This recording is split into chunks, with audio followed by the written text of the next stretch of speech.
Assalamualaikum warahmatullahi wabarakatuh. Lansi for Rabbi Hanif, and Lansi for Mida, and Lansi for my teacher. And Vida, and Lansi for my family. And I want to present my map to different types of sneezing. As mentioned earlier,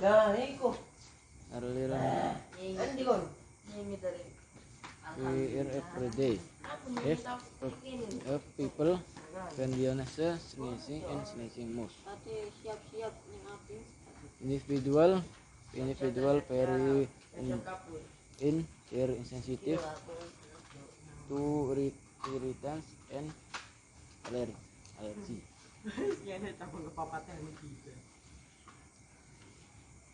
And covering your mouth and nose with a tissue. Your next step is to wash your hand. No tissue, don't panic. And as a Muslim, you can never begin rewash by sneezing.